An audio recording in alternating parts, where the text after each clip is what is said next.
السلام علیکم، welcome back to my channel Urdu Kahani tube.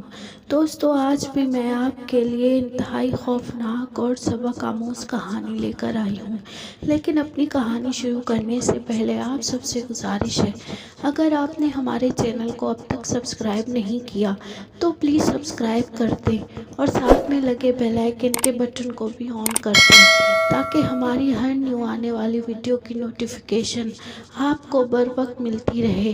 شکریہ۔ یہ کہانی سچے واقعات پر مبنی ہے۔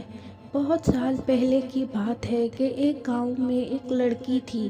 دوسرے بچوں کی طرح اس کو بھی کھیل کود میں بہت مزہ آتا تھا، اور بچے تو کسی کو سنتے ہی نہیں ہیں، تیز بارش ہو یا تیز دھوپ، بچوں کو تو بس کھیلنے سے ہی مطلب ہوتا ہے۔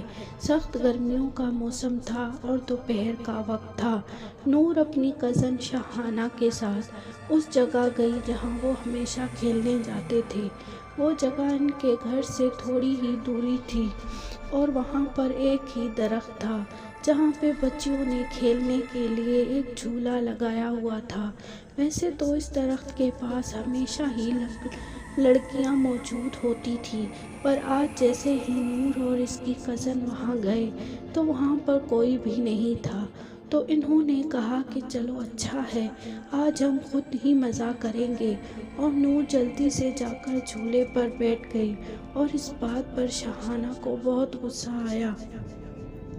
شاہانہ نے نور سے کہا کہ پہلے مجھے بیٹھنے دو، پر نور نے اسے نہیں بیٹھنے دیا اور شاہانہ غصے میں چلی گئی۔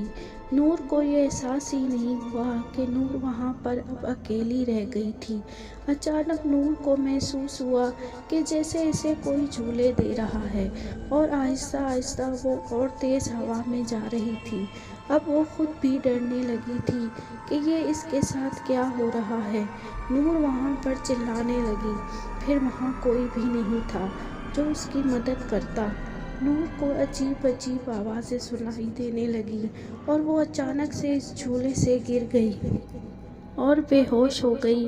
کچھ دیر بعد جب اس کی آنکھ کھلی تو اس نے دیکھا کہ وہ اپنے ہی گھر میں ہے، پر وہ کچھ بولنے یا پھر کچھ کرنے کی حالت میں نہیں تھی۔ وہ سب کو بتانا چاہ رہی تھی کہ اس کے ساتھ کیا ہوا، پر وہ کچھ نہیں بول پا رہی تھی۔ دن بدن اس کی حالت خراب ہوتی جا رہی تھی۔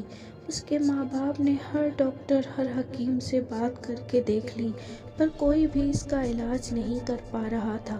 اور ایک دن نور کے بابا کسی بزرگ کو لے کر آئے اور اس بزرگ نے ان کو بتایا کہ نور اب زیادہ دن زندہ نہیں رہ سکتی، کیونکہ وہ پوری طرح غیب کے قبضے میں آ گئی ہے۔ پھر بھی اس بزرگ نے اپنی طرف سے پوری کوشش کر لی کہ وہ نور کو بچا لیں، پر کچھ دن بعد ہی پتہ چلا کہ نور اب اس دنیا میں نہیں رہی۔ سننے میں کچھ یوں آیا کہ مرنے سے کچھ دیر پہلے نور بالکل صحیح ہو گئی تھی، اور اس نے اپنی امی ابو کو سب کچھ بتایا، جو کچھ بھی اس کے ساتھ ہوا تھا۔